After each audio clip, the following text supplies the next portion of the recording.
Gracias, Diego, por venir a compartir la palabra con nosotros. Y bueno, permitime orar. Padre, te damos gracias por este día, amado Padre, porque tú eres bueno, nos permites venir a congregarnos, a escuchar tu palabra, a cantar alabanza, Señor, a tu nombre. Padre, y ahora queremos escuchar tu voz. Te pedimos que uses a tu siervo, Señor, al amado Pastor Diego, Señor, que él pueda predicar fielmente tu palabra y que por ella seamos edificados, Señor. Bendícelo en el nombre de Cristo Jesús. Amén. Muchas gracias. Bueno, buenas tardes. Vamos a compartir, ya saben, en el Salmo 119, en el versículo 161 que se leyó, vamos a ir hasta el 168. Imagino que ya están en ese pasaje. Vamos a leerlo nuevamente. Dice así la palabra de Dios. Príncipes me persiguen sin causa, pero mi corazón teme tus palabras. Me regocijo en tu palabra como quien halla un gran botín. Aborrezco y desprecio la mentira, pero amo tu ley. 7 veces al día te alabo a causa de tus justas ordenanzas. Mucha paz tienen los que aman tu ley y nada los hace tropezar. Espero tu salvación, Señor, y cumplo tus mandamientos. Mi alma guarda tus testimonios y en gran manera los amo.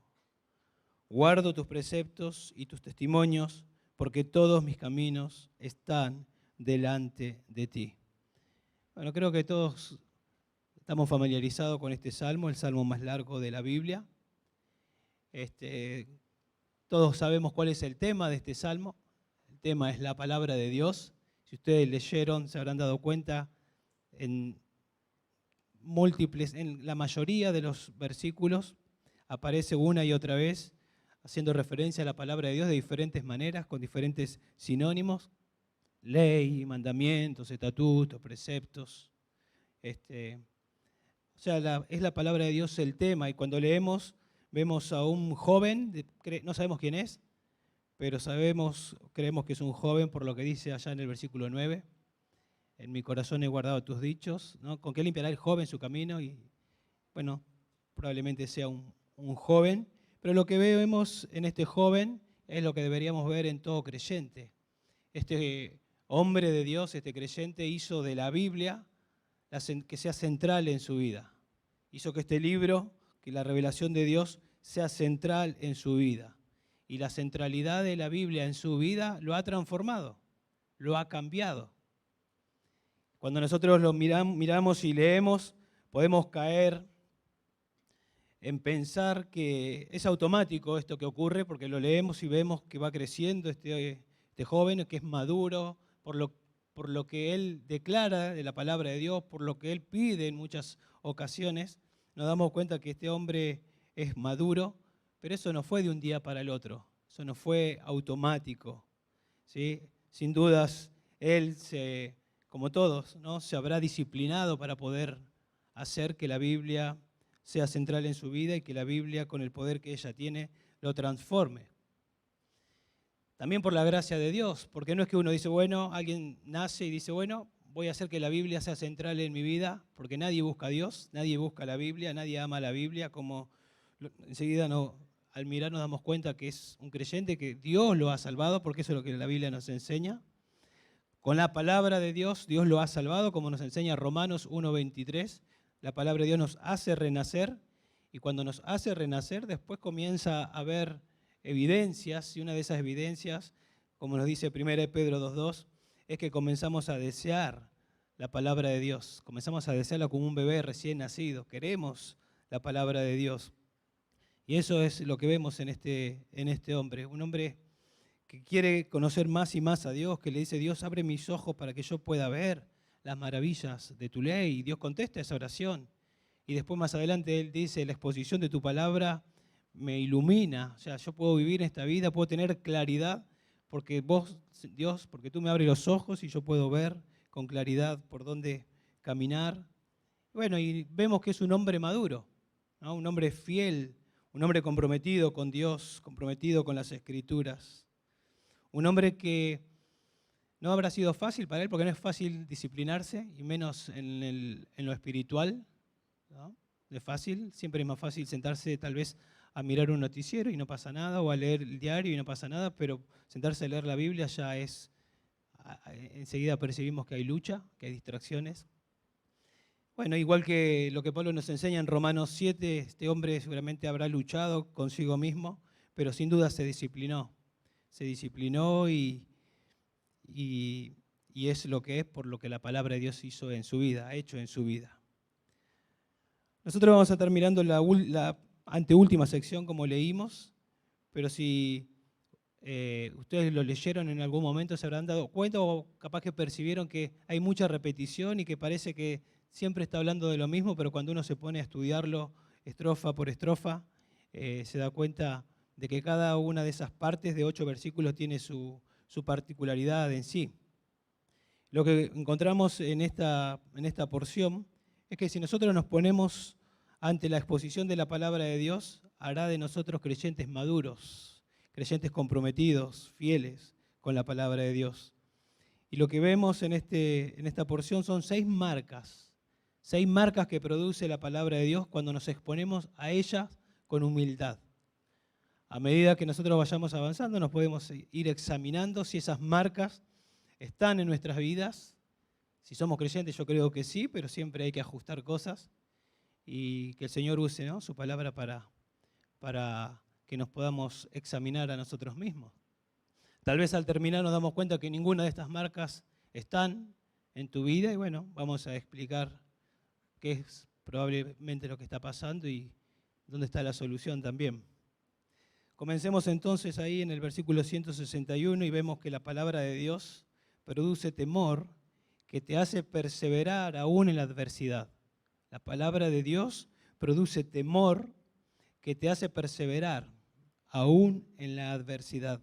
Fíjense ahí en el versículo 161, él dice, príncipes me persiguen sin causa, pero mi corazón teme a tu palabra.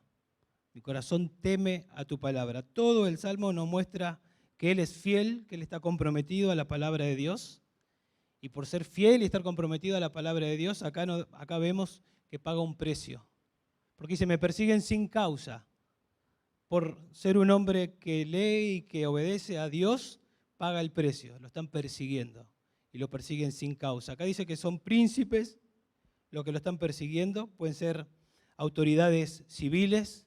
No sabemos bien quién es el autor, entonces no sabemos bien qué príncipe lo estaba persiguiendo, pero podemos pensar que son autoridades civiles, tal vez de la nación de Israel, tal vez de otra nación. Si fue David el que lo escribió, sabemos que Saúl lo persiguió. Si fue Daniel, que algunos creen, también sabemos que él fue perseguido, fue tirado al foso de los leones por simplemente ser fiel a Dios. Jeremías fue perseguido también por ser fiel a la palabra de Dios. Y también nos damos cuenta como que va progresando a medida que él va escribiendo, porque en el verso 23 él dice, si príncipes se paran delante de mí, yo voy a seguir meditando en tu palabra. Y ya llegando hacia el final, esto se hizo realidad, los príncipes lo empezaron a perseguir y él, la convicción que tenía, se puede ver que realmente era firme, que era una convicción. Él está parado ante la persecución y él está firme. Bueno, ser piadoso en un mundo que es impío tiene su precio. Todos los que quieren vivir piadosamente, dice la Biblia, sufrirán persecución. En mayor o menor intensidad, todos los que quieren vivir piadosamente, si querés vivir de manera piadosa en la universidad, en tu trabajo, en tu barrio, entre tus familiares incrédulos en tu barrio, vas a chocar.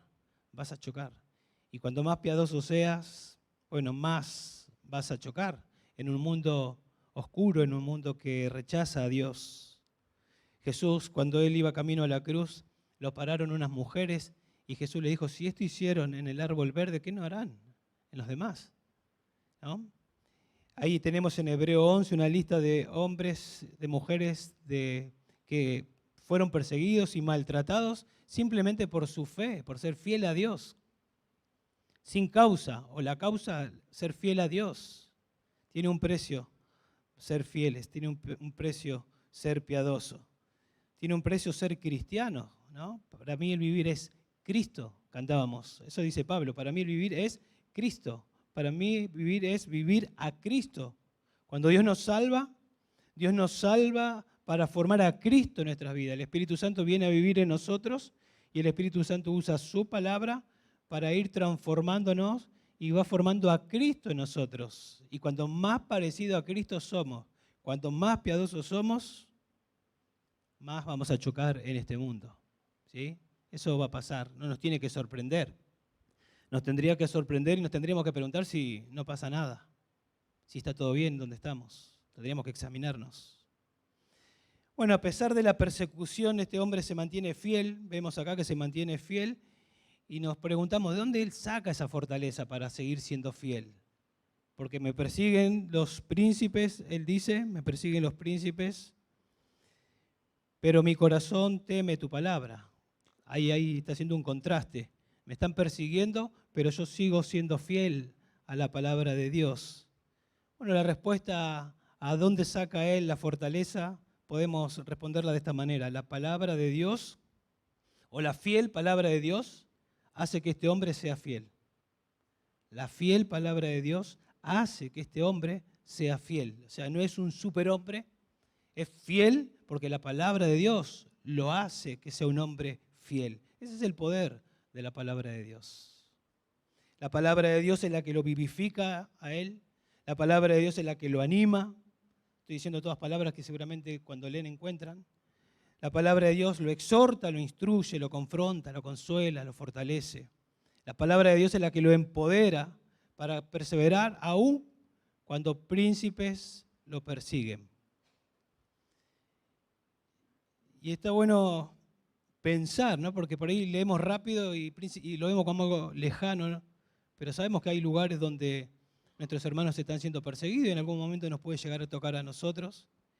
Y yo creo que algo que pasa cuando somos perseguidos y a este nivel, porque parece que a este hombre tal vez lo querían matar, porque cuando termina en el 175, él dice, viva mi alma para alabarte y que tus ordenanzas me ayuden. Está pidiendo Dios, por favor, concédeme vida para alabarte.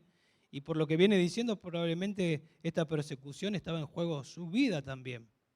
Y cuando está en juego nuestra vida, algo que hacemos enseguida es querer protegernos, querer cuidarnos. Nadie quiere que lo maten. Nadie quiere. Y me imagino que este creyente habrá tenido temor, habrá tenido cierto temor. Pero acá vemos que él permaneció fiel. Él permaneció fiel, ¿sí?, a las amenazas de los príncipes. ¿Y cómo fue que permaneció fiel? Acá nos dice en el verso 131, príncipes me persiguen sin causa, pero mi corazón teme a tus palabras. Hay un contraste ahí. Me persiguen los príncipes, no dice él que está teniendo temor, nosotros podemos pensar por lo que dice en la segunda línea, pero yo temo a tu palabra. Parece que ese temor a la palabra de Dios echó fuera el temor a los príncipes. Porque no, imaginamos que sí tenía temor, pero no menguó, no claudicó, no fue infiel por el temor a la palabra de Dios. Y cuando habla de temor a la palabra de Dios, eso es sinónimo de temor a Dios. O sea, no son dos cosas diferentes. Tener temor de Dios es lo mismo que tener temor de la palabra de Dios. El principio de la sabiduría es el temor al Señor. Y después en la segunda línea dice, los insensatos desprecian, ¿qué cosa? La instrucción, la Biblia. Por lo tanto, tener temor de Dios es lo mismo que tener temor de la palabra de Dios. Y no es un caso aislado, no es que él en algún momento estuvo siendo perseguido por los príncipes y pasó en un momento y listo, ya está, sino que aparentemente, por la forma que está escrito, era algo continuo en su vida. Esto era algo que estaba pasando continuamente, que lo estaban persiguiendo, no era que menguaba esta persecución. Y dice que lo persiguen sin causa. Entonces podemos decir que el temor de Dios y el temor a su palabra reemplaza, expulsa el temor al hombre. Ustedes están viendo Primera de Juan, ¿no? Y creo que ya pasaron el capítulo 4, y ustedes recordarán, porque nos preguntamos cómo fue que este hombre luchó, cómo fue que este hombre, qué estrategia usó para permanecer fiel. Ustedes recordarán 1 Juan 4:18, donde Juan dice, en el amor no hay temor, sino que el perfecto amor, es el amor que Dios ha derramado en nosotros, porque después dice que nosotros amamos a Dios porque Él nos amó primero. ¿Se acuerdan? Él nos amó primero. Yo puedo amar a Dios porque Él me amó primero, derramó su amor sobre mí. Entonces con ese amor yo puedo amar a Dios, puedo amar al prójimo, y ese amor que Dios derramó se va perfeccionando, va madurando. En el amor no hay temor, sino que el perfecto amor, o sea, el amor que madura, echa fuera el temor. Y cuando hablamos de que este hombre tiene temor de Dios, podemos decir que es sinónimo de que él tiene amor a Dios. Después, de hecho, va a decir que él ama a Dios, y versículos anteriores él dijo, ¿cuánto amo tu ley? O sea, no podemos decir, tengo temor de Dios, pero no amo a Dios. Tengo temor de Dios, amo a Dios. O sea, son, podemos decir, sinónimos. Y ese temor a Dios también comienza a crecer, y cuando más crece nuestro temor a Dios, tenemos la capacidad dada por Dios de vencer otros temores y seguir siendo fiel a Dios. Ahora, ¿qué significa esto de tener temor a la palabra de Dios? ¿Qué significa este término que el salmista usa? Bueno, esta palabra es reverencia, es estar en un estado de profunda admiración y respeto. Si ustedes tienen la nueva versión internacional, dice así, y está bien, mi corazón se asombra ante tu palabra. La idea de temor a la palabra de Dios es reverencia a la palabra de Dios, al punto que la palabra de Dios me asombra la palabra de Dios.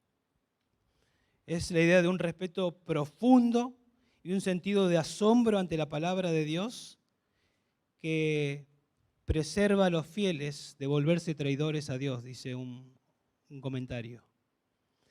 Es el respeto profundo y sentido de asombro ante la palabra de Dios que preserva a los fieles de volverse traidores a la palabra de Dios. O como dice Isaías 66:2, Dios dice por medio del profeta, a este miraré. ¿A quién? Al que es humilde y contrito de espíritu y que tiembla ante mi palabra, y que tiene temor de mi palabra, y que tiene reverencia ante mi palabra. Entonces, cuando él dice, yo temo tu palabra, lo que está diciendo, yo tengo reverencia por tu palabra, no es un libro más. Él cuando abre la Biblia, él sabe que es Dios hablándole por medio de este libro. Dios se ha revelado por medio de este libro. Dios ha hablado y ha creado el universo, pero se ha revelado de una manera más especial y con el mismo poder en este libro. Y cuando abrimos este libro, Dios nos habla y tiene el mismo poder que Él utilizó para crear. Aún para crear y dar vida a Adán y a Eva, soplándole aliento de vida. Él entiende que este libro es la palabra de Dios y tiene reverencia. Y a medida que va a la Biblia, Dios lo asombra. Dios lo asombra al mostrarle su carácter, al mostrarle quién es Él, quién es Dios, al mostrarle quién es el salmista. Dios lo asombra. Yo te pregunto, ¿te gustaría crecer en temor a Dios?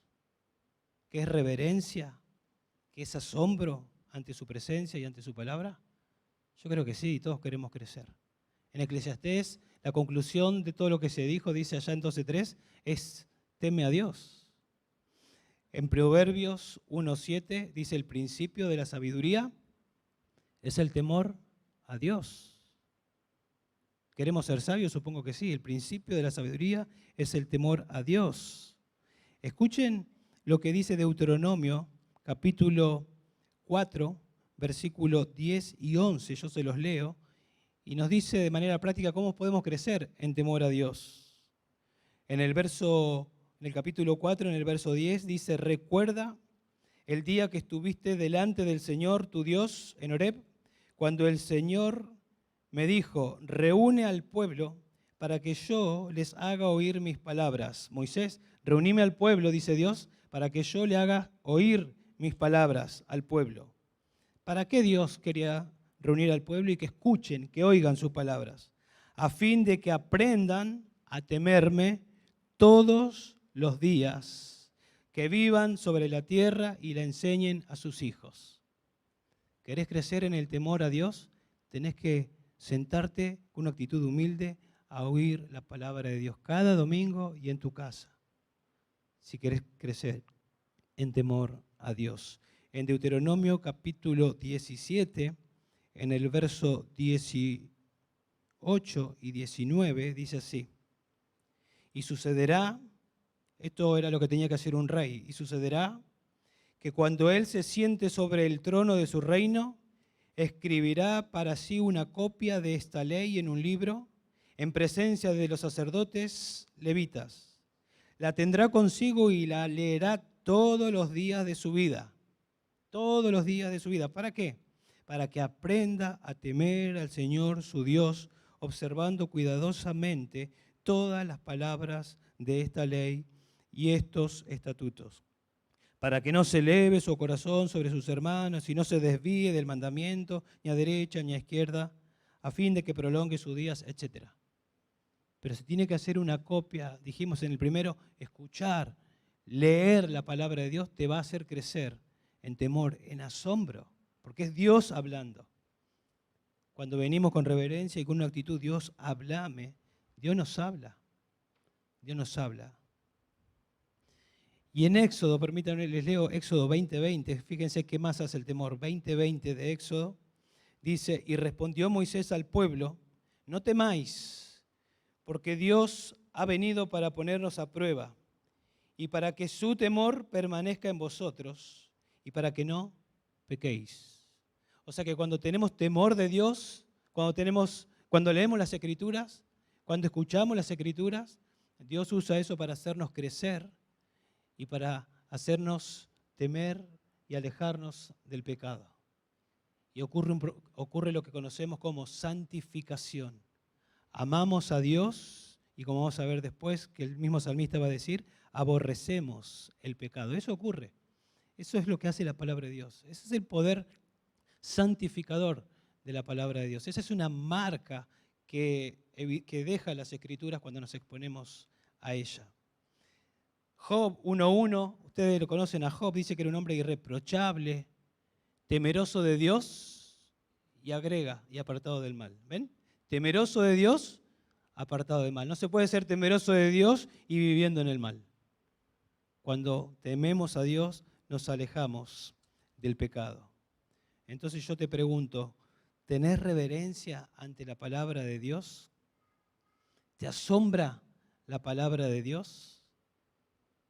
Sea cual sea la respuesta, tal vez puede ser no, sí, pero me falta, creo que a todos nos falta. Creo que tenemos que disciplinarnos para leerla con reverencia, para oír la palabra de Dios con una actitud de Dios, háblame, que yo quiero escuchar. Y Dios nos va a mostrar las maravillas de su ley. Y a medida que estemos asombrados por lo que Dios nos va mostrando, vamos a ir creciendo en convicción, en amor a Dios, y vamos a ir siendo cada vez más fieles a Dios.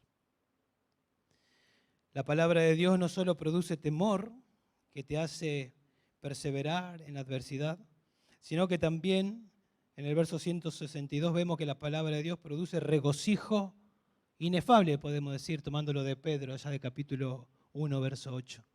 Un gozo inefable habla ahí Pedro.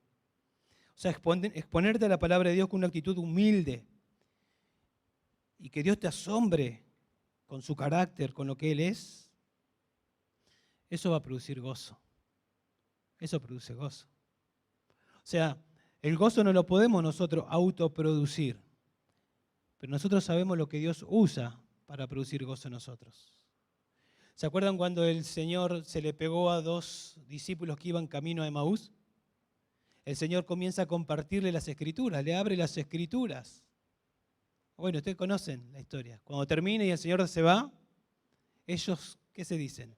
¿No ardía nuestro corazón cuando nos exponía las Escrituras? Eso es sinónimo de gozo, explotaba su corazón. ¿Qué fue lo que hizo que arda su corazón? La exposición de su palabra. Ellos quedaron maravillados cómo el Señor les fue conectando el plan redentor que ellos hasta ese momento no entendían. Y después más adelante va a decir que le abrió el entendimiento. Me regocijo en tus palabras, dice, en tu palabra, como quien haya un gran botín. La palabra y regocijo, la idea es alegrarse, tener un sentimiento, una actitud de cariño y placer en un objeto, en este caso la palabra de Dios, implicando un amor o relación con ese objeto. Este hombre se relaciona con la palabra de Dios, lo vemos en todo el Salmo, tiene un cariño especial por la palabra de Dios, por sobre todo, lo ama más que el oro, dice también. Y entonces Dios lo asombra y Dios también produce en él regocijo. En el Nuevo Testamento nosotros entendemos y aprendemos que el gozo es fruto del Espíritu. ¿Sí? Es algo que hace el Espíritu. No lo podemos hacer nosotros mismos. Pero como recién les decía, sabemos que el Espíritu usa su palabra. ¿Se acuerdan que Jesús, ahí en capítulo 16 de Juan, él dijo que se tenía que ir, pero va a venir otro consolador, el Espíritu Santo? Él, si bien estaba hablando a los apóstoles, podemos aplicarlo a nosotros también, el ministerio del Espíritu Santo. Él os enseñará todas las cosas, Él os guiará a la verdad, eso es lo que va a hacer. Él me glorificará. El ministerio del Espíritu Santo es llevarnos, guiarnos, mostrarnos, abrirnos los ojos para ver a Cristo, para que seamos transformados de gloria en gloria. Pero primero, venimos con reverencia, porque tememos a Dios. Y le pedimos a Dios, abre mis ojos, Dios, para ver las maravillas de tu ley. Y el Espíritu Santo hace su ministerio. Y cuando nosotros vemos el plan de Dios, vemos el carácter de Dios, y vamos entendiendo cada vez más y más y más, y un aspecto diferente del Evangelio. Díganme si no estalla el corazón, si no nos gozamos. No lo podemos producir nosotros, lo hace el Espíritu Santo, pero usando su palabra. Así comenzamos cuando Dios nos salvó y así seguimos en la vida cristiana. ¿Se acuerdan allá en Mateo 13? Jesús da una parábola, la parábola del tesoro escondido. Y dice que el reino de los cielos es semejante a un tesoro escondido, que un hombre va y de repente como que se choca con el tesoro que representa a Cristo, al Evangelio. Y de gozo por lo que encontró, vendió todo para comprarse ese campo, para obtener lo que él consideraba la fuente de su gozo. Así comenzamos. No buscábamos al Señor y de repente nos presentan a Cristo. Y qué gozo cuando el Señor nos salvó. Pablo iba camino a Damasco y no buscaba a Cristo, pero se encontró con el Señor y qué gozo fue para este hombre. Y ahí comenzó a transitar. Y cuando escribe Filipenses, una carta donde habla muchísimo del gozo, él dice en capítulo 3, ¿cuántas cosas eran para mí ganancia? La he estimado como pérdida por el incomparable valor de conocer a Cristo Jesús, mi Señor. Si lo conociste camino a Damasco, ahí comenzó.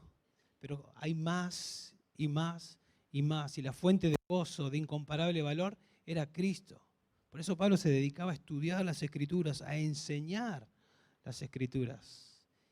Y podemos ver en este hombre que la fuente de gozo de este hombre se encuentra en las Escrituras.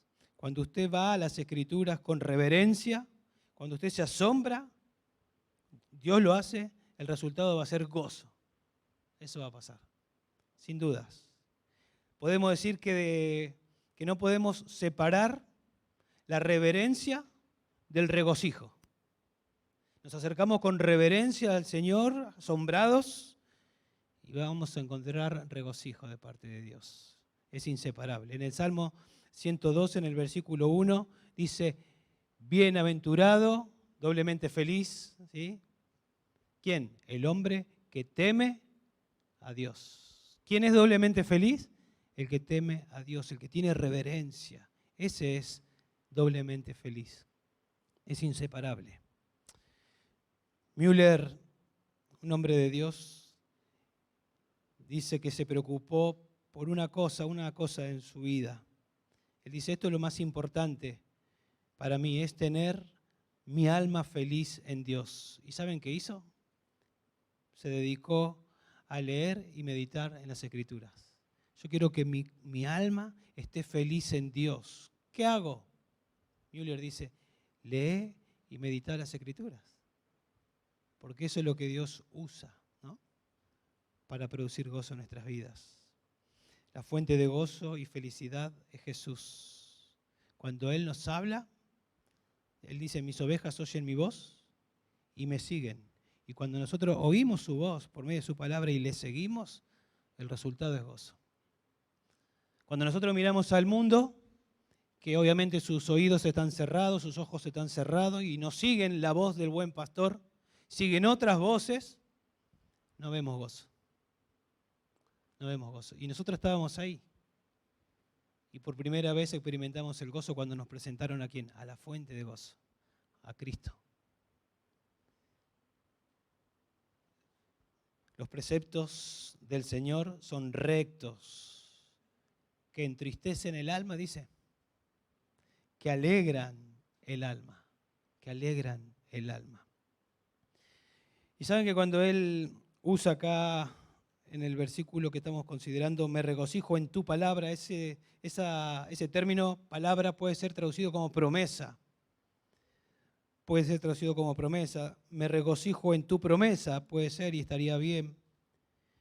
No sabemos qué promesa, pero lo que sí sabemos es que esa promesa produjo un gozo tremendo en Él.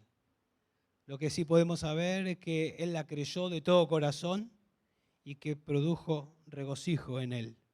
A tal punto que la persecución de los príncipes no lo amarga, porque Él está siendo perseguido todavía. Y en medio de la persecución, Él experimenta gozo que produce la Biblia. Es más, Él entiende, yendo a la palabra de Dios, que Él está en esa prueba porque Dios lo permite. Y que Dios está usando esa prueba para acercarlo más y más a Él. Como dice Santiago 1:2, tened por sumo gozo cuando os halléis en diversas pruebas, sabiendo que la prueba produce, sabiendo que Dios usa la prueba para formar el carácter. Entonces eso tiene que producir gozo en vos. Eso lo escribe Santiago, pero acá el salmista ya entiende esta verdad. A él lo están persiguiendo príncipes. En otros pasajes anteriores, él está diciendo que lo persiguen hombres, transgresores, creo que dice. Pero fíjense en el verso 75. Dice, yo sé, Señor, que tus juicios son justos y que en tu fidelidad me has afligido. Yo sé, Señor, que tú, en tu fidelidad, porque tú eres fiel para conmigo, empezaste una obra y la vas a perfeccionar, tú me estás afligiendo a mí. Entonces él entiende que los príncipes no es casualidad, producto de la casualidad. Dios está permitiendo eso. Y ya cuando termina en el versículo 168, más evidencia también. Guardo tus preceptos y tus testimonios porque todos mis caminos están delante de ti. Vos sabés que me están persiguiendo, Dios. Vos lo estás permitiendo, yo entiendo eso. Pero también sé que juntamente con esta prueba, Señor, tu palabra me sigue asombrando y sigue produciendo gozo. Y no me amargo aún en medio de la prueba. Pregunto entonces yo, ¿hay gozo en tu vida? Los cristianos creo que deberíamos ser las personas más gozosas, ¿no? Producto de este libro maravilloso. Deberíamos ser las personas más gozosas. Es inagotable, ahí Dios me dice todo acerca de Él. Todo lo que necesito saber para la vida y la piedad. Tengo la respuesta para vivir en esta vida. Y qué gozo cada vez que vamos y encontramos la respuesta. Y cuando no sabemos qué hacer, sabemos que acá está la respuesta. Y esperamos porque de acá va a venir la respuesta. Qué gozo que nos da eso. El gozo, podemos decir, hermanos, sigue al temor. El gozo sigue a la reverencia, sigue al asombro. Si tu vida entonces no se caracteriza por gozo, nos tenemos que dar cuenta qué es lo que está faltando tal vez. Reverencia a la palabra de Dios. El parar y decir, Dios, estoy ante tu palabra, háblame Dios, necesito que trates con mi corazón. Y comenzar a disciplinarnos para que Dios nos hable. Porque después de la reverencia va a venir como resultado gozo en nuestras vidas.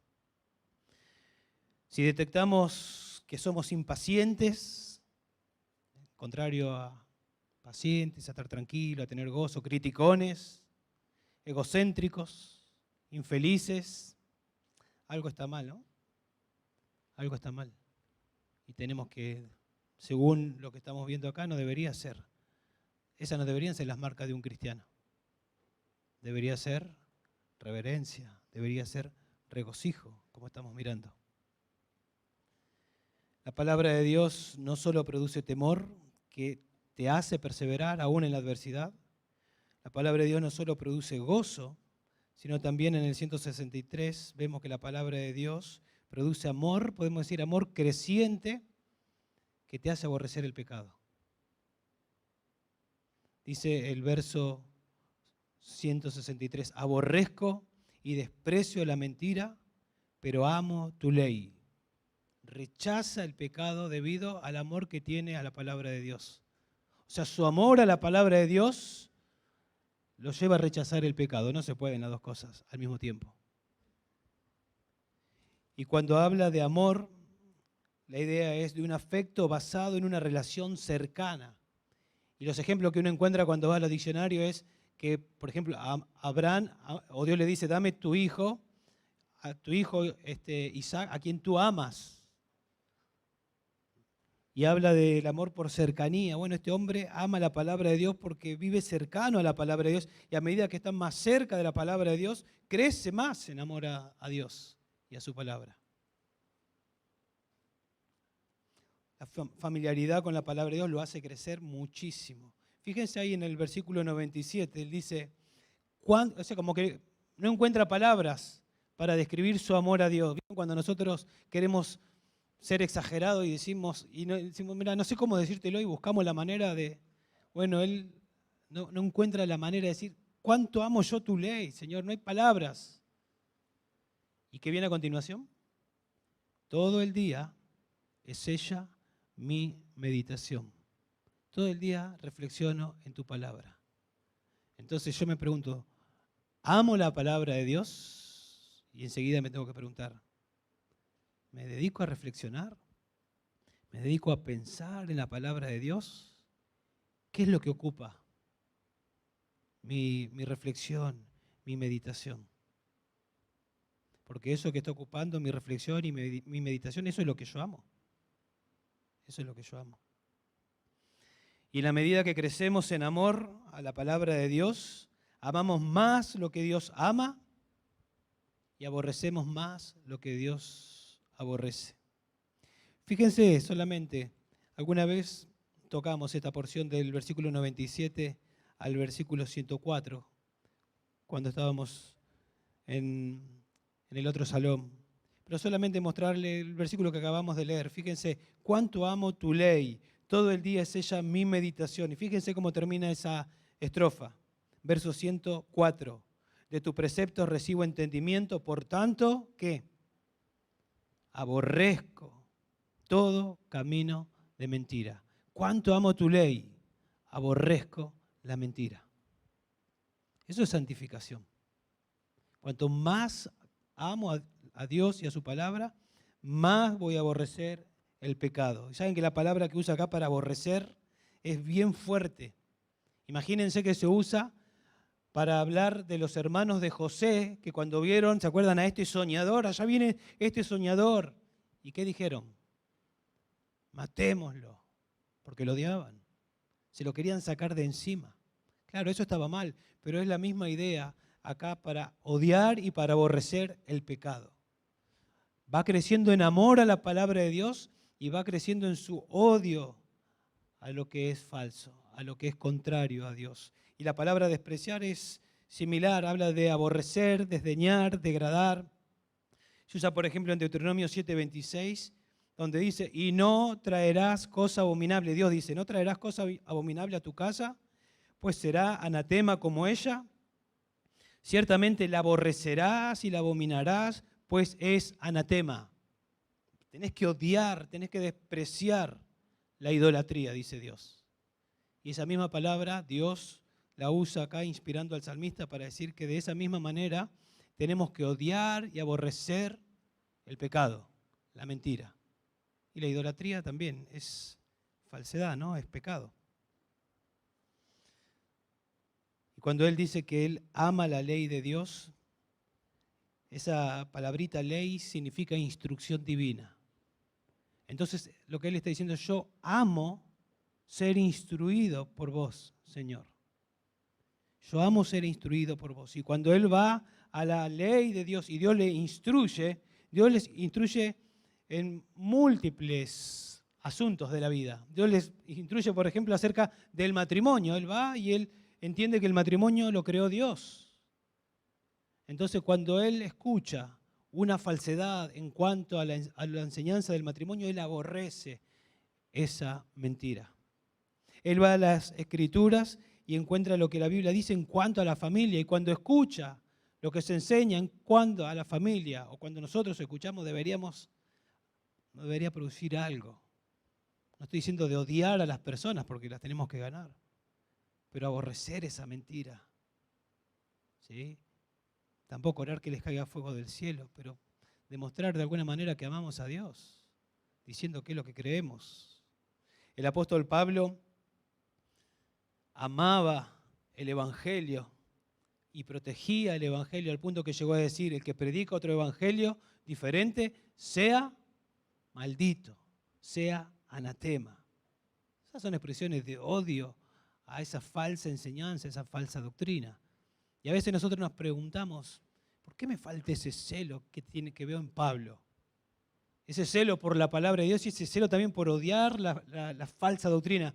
A veces no me siento de esa manera. Tal vez me falta crecer en amor a la palabra de Dios. Porque cuando crezco en amor a la palabra de Dios, también voy a crecer en intensidad en mi odio a lo opuesto. ¿Sí? A lo opuesto. Es el pecado el que obstaculiza mi amor a la palabra de Dios. Siempre es el pecado. Si yo no crezco en amor a la palabra de Dios, comienzo a menguar y comienza a fluir y a evidenciarse pecados en mi vida. Por eso es necesario, si detectamos el pecado, confesarlo. Él es fiel y justo para perdonarnos y limpiarnos de toda maldad y siempre estar a cuentas con Dios para seguir creciendo en amor a las Escrituras y en odio al pecado. De Jesús se dice en Hebreos 1:9, has amado la justicia y aborrecido la iniquidad. Así vivió nuestro Señor, amando la justicia y aborreciendo la iniquidad. Mi comida es hacer la voluntad del que me envió. Yo vine para hacer la voluntad de mi Padre. Así deberíamos vivir nosotros, amando la justicia, amando la voluntad de Dios y aborreciendo todo aquello que es contrario a la palabra de Dios. Entonces nos preguntamos, y la aplicación creo que siempre es sencilla. ¿Querés crecer en tu amor por la palabra de Dios? Hay que leerla, hay que oírla, hay que estudiarla, hay que memorizarla, hay que meditarla, hay que aplicarla con la ayuda de Dios. Y de esa manera estaríamos creciendo en amor. Sí, pero no siento ganas todos los días de leer la Biblia. No se trata de sentir, se trata de hacerlo de manera voluntaria, es lo que tengo que hacer. A los que son hombres, a los que son jefes de familia, yo les pregunto, ¿tienen todos los días ganas de ir a trabajar? Mañana es lunes, ¿tienen ganas de ir a trabajar? No creo que sientan ganas de ir a trabajar siempre. Y tal vez una motivación que ustedes tienen es miran a su familia, a sus hijitos que tienen que proveer para sus hogares, y eso es una motivación, y por amor a ellos, aún sin ganas, van y lo hacen. Bueno, por ahí no tenemos ganas de leer la Biblia, Señor, pero yo te amo, y aunque no tengo ganas, por favor, dame la fuerza para venir a las Escrituras. Y te pido, Señor, que me ayudes a presentarme con reverencia.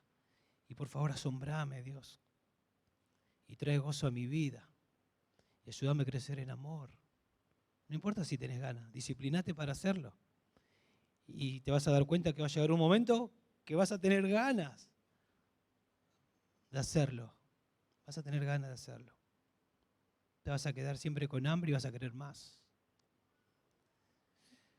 La palabra de Dios no solo produce temor, no solo produce gozo, no solo produce amor-odio, como vimos, sino también la palabra de Dios, dice acá, produce alabanza, verso 164. Dice, 7 veces al día te alabo a causa de tus justas ordenanzas. O sea, la causa de su alabanza, ¿qué es? Tus justas ordenanzas. Por eso estamos diciendo, la palabra de Dios produce esto. La palabra de Dios produce esto. La palabra de Dios produce alabanza. Es la palabra de Dios la que lo hace. Así que a nivel congregacional, después de 6 días de estar sumergido en las Escrituras, ¿no?, debería estallar esto de alabanza a Dios. Pero para que crezcamos a nivel congregacional en nuestra alabanza, en exaltar el nombre de Dios, tiene que comenzar a nivel individual, ¿no? Cada día en nuestro hogar. Cada día en nuestro hogar. Ser sorprendidos por la palabra de Dios. Otra vez, recuerden el contexto. Él está siendo perseguido. Y aún en ese contexto, él alaba a Dios.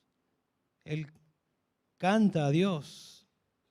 ¿Se acuerdan ahí en Filipos, el apóstol Pablo? Estaba encarcelado en el fondo de la celda. Y dice que el carcelero oyó que cantaban allá en el fondo himnos. Pará, Pablo, estás preso. De la abundancia del corazón, habla la boca. Él estaba predicando el Evangelio, él estaba presentando a Cristo. Y la circunstancia no podía amargarlo, estaba estallando de gozo y cantando a Dios. Sus justas ordenanzas lo hacían alabar a Dios. Dice acá 7 veces, el número 7 es el número que habla de que es completo. Lo que creo que quiere decir es continuamente, a lo largo del día, yo te alabo a causa de tus justas ordenanzas. Y claro, si él medita en la palabra de Dios, vive alabando a Dios continuamente. Y cuando está allá arriba en su estado de ánimo y cuando está allá abajo en su estado de ánimo. O en situaciones, cuando está, podemos decir, en la cima de la montaña y cuando está en el valle. Porque cuando está en la cima es Dios el que lo está pastoreando y cuando está en el valle es Dios, el buen pastor, que lo está pastoreando. Él ama la ley, él ama la instrucción de Dios y eso lo llena de gozo y explota de alabanza cuando no hay prueba y cuando hay prueba. Es como causa y efecto. Tu palabra me hace alabarte. Entonces yo pregunto, ¿hay alabanza en tu vida? En la semana, ¿alabás a Dios? Si te acercás con reverencia, habrá gozo, creceremos en amor, odio y en alabanza, producto de las verdades de Dios. Si no hay alabanza, si yo me examino y no hay alabanza en mi vida, probablemente no hay reverencia. Probablemente la palabra de Dios no está reinando en mi corazón, ¿no? Porque si está reinando, debería haber alabanza. La palabra de Dios no solo produce temor, gozo, amor, odio, alabanza, sino también, verso 165, la palabra de Dios produce paz, paz firme, podemos decir. Mucha paz tienen los que aman tu ley y nada, dice acá, los hace tropezar. Y como que él comenzó a hablar en plural ahora, diciendo esto no solo aplica a mí, sino aplica a todos los que aman tu ley. Es decir, a todo creyente, porque el creyente ama la ley. Y nada los hace tropezar. O sea, amar la ley trae mucha paz, dice acá. Mucha paz. Y acuérdense que ley es instrucción divina. Es Dios dirigiéndote con su palabra. Los que aman ser dirigidos por Dios, no importa el contexto, está siendo perseguido, tienen mucha paz. ¿Por qué? Porque me están persiguiendo, pero el soberano me está guiando, está conduciendo mi vida. Tengo paz. En paz me acostaré, ¿no? En shalom me acostaré, esa es la palabra, y asimismo dormiré, porque solo tú, Dios, me haces vivir confiado, dice el salmista. Y en un contexto donde también está siendo perseguido, donde el peligro está allá afuera. La palabra paz, acá shalom, bienestar interno, y a veces se usa para hablar de bienestar externo debido a la provisión de Dios. Pero en este contexto creo que el significado más tiene que ver con el bienestar interno, ¿no? De él. Tiene mucha paz, paz porque sabe que está a cuentas con Dios, porque sabe que Dios es su pastor, porque sabe que no hay, como nosotros leemos en el Nuevo Testamento, ninguna condenación hay para los que están en Cristo Jesús. Tenemos paz para con Dios, pero también él goza de esa paz, de la paz de Dios, como dice Filipenses 4, 6 y 7. Por nada estéis afanosos, por nada. Pero príncipe me persiguen, por nada estéis afanosos. Si no sean conocidas vuestras peticiones delante de Dios, con acción de gracia, agradecé a Dios, aún por las pruebas que estás viviendo, porque Dios las está usando. Y cuando vos entendés eso y lo echás en las manos de Dios y sabés que Dios está al control, dice ahí Filipenses que experimentamos una paz sobrenatural, una paz que sobrepasa todo entendimiento, todo entendimiento. Pero cuando la ley de Dios no nos guía, no nos dirige y nosotros no vamos para ser dirigidos por la palabra de Dios, no vamos a tener paz. No vamos a tener paz, vamos a tener un conflicto, vamos a tener como ansiedades, vamos a estar adentro nuestro como una guerra, no vamos a estar tranquilos. ¿Y qué va a pasar con la economía y la inflación y esto y aquello y el trabajo y están echando personas y esto y todo eso te va a abrumar? Pero cuando venís a la palabra de Dios y encontrás pasajes como estos, echa toda tu ansiedad sobre Él porque Él cuida de vos. Paz. Él está al control. Dios está al control.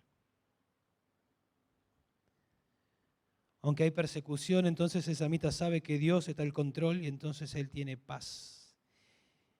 Y dice que mucha paz tienen los que aman tu ley y dice que nada los hace tropezar. Uno lo lee y enseguida puede decir, bueno, nada los hace tropezar, o sea, el camino es bien llano, no hay ningún obstáculo, pero sí que hay. Sí que hay. De hecho, está siendo perseguido. Y aún en medio de esas pruebas, él tiene paz, porque esas pruebas no lo frenan, no lo hacen dar marcha atrás o ser infiel, porque él en ese contexto está siendo guiado por Dios y nada, experimenta mucha paz y nada lo hace tropezar. En el Salmo 118, verso 6, dice el salmista que él teme a Dios, que él teme a Dios, está conmigo, ¿no? Dios está conmigo. ¿Qué me puede hacer el hombre? ¿A quién temeré? ¿Qué me puede hacer el hombre si Dios está conmigo? Bueno, algo similar está diciendo acá el salmista. Si usted ama la palabra de Dios y confía en ella, usted experimentará una paz que sobrepasa todo entendimiento y no tropezará aunque sea perseguido, aunque sea afligido, aunque pase por pruebas. Porque ahí estará Dios guiándolo, el buen pastor. Aún en el valle de sombra de muerte, usted puede experimentar paz. La palabra de Dios no solo produce entonces temor, gozo, amor, odio, alabanza, paz, sino también la palabra de Dios produce obediencia. Fíjense ahí, versos 166 hasta el final, 168. La palabra de Dios produce obediencia. Dice en el 166, espero tu salvación, Señor, y cumplo tus mandamientos. No está hablando de la salvación espiritual, ya es un creyente. Está hablando de la salvación o de la liberación, está siendo perseguido. Y él dice, cumplo tus mandamientos, obedezco tus mandamientos. Jesús dijo que una prueba o evidencia de amor a Él es, si me amáis, guardaréis mis mandamientos. Él dice, cumplo tus mandamientos. Mientras yo estoy esperando la liberación. No es que está diciendo, bueno, Dios, libérame y empiezo a cumplir. Espero tu salvación, tus tiempos, cuando tú quieras. Espero la liberación. Mientras tanto yo sigo cumpliendo tus mandamientos. Yo sigo cumpliendo tus mandamientos. Sigo siendo un hacedor de la palabra. O sea, la prueba o lo prolongado del tiempo de prueba no hace que disminuya su compromiso con la palabra de Dios. Él sigue siendo fiel a la palabra de Dios. En el 167 dice, mi alma guarda tus testimonios. En el 166 dijo, yo cumplo tus mandamientos. Yo guardo tus testimonios. O sea, hay un énfasis en la obediencia. Mi alma guarda tus testimonios. Y luego dice, en gran manera los amo. Porque claro, la evidencia del amor es obedecerlos. Y este hombre demuestra que no es un hipócrita. ¿Se acuerdan Jesús cómo que podía ver a los fariseos, podía mirar su corazón y él les dijo, este pueblo de labios me honra, pero su corazón está lejos de mí. Acá dice el salmista, mi alma guarda tu testimonio, ya en lo más profundo de mi ser, en mi ser interior, yo guardo tu palabra. Este hombre está aplicando Deuteronomio 6.5. ¿Se acuerdan lo que dice Deuteronomio 6.5? Cuando dice, oye Israel, Jehová vuestro Dios, Jehová uno es, y amarás al Señor tu Dios con toda tu alma, con toda tu fuerza. Este hombre está amando a Dios con toda su alma, con toda su fuerza. Verso 168, guardo tus preceptos y tus testimonios, porque todos mis caminos están delante de ti. Énfasis en la obediencia. Una y otra vez, del 166 al 168, guardo tu palabra. Y acá en el 168 dice, guardo tus preceptos y tu testimonio. Anteriormente habló de mandamientos, de ley, de palabra. Parece que lo que quiere hacer el salmista es englobar toda la Biblia y decir, yo guardo la totalidad de tu palabra. O sea, no es que guardo ciertas partes. A ver, esto es un poquito difícil para aplicarlo, esto no. Esto es más fácil, esto sí. Parece que lo que nos está transmitiendo acá es que Él no es selectivo. En lo que Dios lo dice, Él obedece. Habla que tu siervo escucha. Lo que sea, porque Dios nos abre el entendimiento para poder entender y Dios nos capacita también para poder obedecerlo. Y fíjense cuál es la razón por la que Él guarda. La parte final del versículo 168, la razón de su obediencia que se puede transformar en la motivación. En realidad es la motivación de Él. Es porque todos mis caminos están delante de ti. En otras palabras, porque yo vivo ante tu presencia, ante tus ojos. Y porque yo vivo ante tu presencia, eso es una motivación para mí. Cuando estoy en el trabajo y están mis compañeros que saben que soy un creyente, yo guardo tu palabra, pero cuando no hay nadie y no hay una cámara que me mire, yo igual guardo tus mandamientos porque yo vivo delante tuyo, Señor. Yo no miro lo que no tengo que mirar cuando estoy rodeado de creyentes. Y no miro lo que no tengo que mirar cuando no hay nadie, porque vivo en tu presencia. Y eso lo motiva a él a ser obediente, vivir en la presencia de Dios. Así vivía Pablo. Ahí en 2 Corintios 5:8 Pablo dice, o ausente o presente, en el contexto de estar hablando, o vivo o muerto, o ausente, ¿sí? En cuerpo, presente al Señor, o ausente o presente, yo tengo una ambición, agradar a Dios. ¿Y cuál es tu motivación, Pablo? Porque todos nosotros, los creyentes, compareceremos ante el tribunal de Cristo. Porque un día estaremos delante de Dios y daremos cuenta de lo que vivimos. Por lo tanto, lo que yo estoy viviendo ahora lo estoy viviendo en la presencia de Dios. Y yo tengo una ambición, agradar a Dios. Eso me motiva, vivir en la presencia de Dios. ¿Podés decir lo mismo? ¿Podés decir que desde que te levantás a que te acostás, vivís en la presencia de Dios, consciente de la presencia de Dios? Y eso es un estímulo para no pecar. Saber que Dios es omnisciente, que Dios es omnipresente, que Dios lo sabe todo. Aun cuando tenés un pensamiento que no es, que es pecaminoso, que se quiere venir un pensamiento, no lo dejás que anide ahí porque estás en la presencia de Dios. ¿Vivís de esa manera? ¿Están estas marcas que repasamos en tu vida? ¿Tenés reverencia a la palabra de Dios? Ahí comienza todo. Asombrarte, reverencia, temor de Dios, ahí comienza. Ese es el principio de la sabiduría. Y continúa con regocijo, y continúa con alabanza, continúa con un amor creciente a la palabra de Dios, con un rechazo al pecado, con mucha paz. Bueno, disciplínate para la piedad. Comencemos a acercarnos con reverencia a la palabra de Dios y decirle: Dios, por favor, asombrame. Asombrame, Dios. Lléname de gozo con tu verdad. Y que Dios haga su obra en nosotros. Expongámonos a su palabra. Dios, quiero ser como este hombre que se expuso a tu palabra. Y transformame, Dios. Transformame. Acá estoy yo para obedecerte, con la ayuda que tú me vas a dar, con tu propia gracia.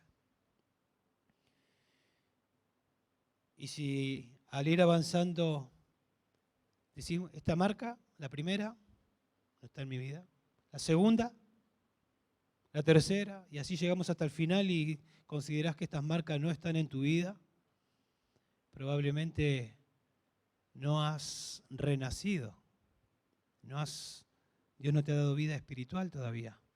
Tal vez espiritualmente estás muerto y necesitas tener vida y necesitas que Dios te abra los ojos para ver como nunca antes a Cristo y al Evangelio.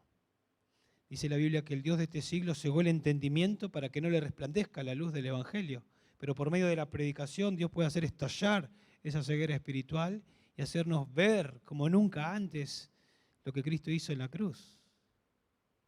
Somos pecadores, todos nosotros, la Biblia dice que somos pecadores. Y por cuanto todos pecamos, estamos destituidos, descalificados de la gloria de Dios. No podemos tener una relación con Dios. Y si morimos en esa condición, merecemos ir al infierno, porque Dios aborrece el pecado. Y lo justo es que nos mande al infierno, no va a permitir que entre nada sucio, inmundo a su presencia.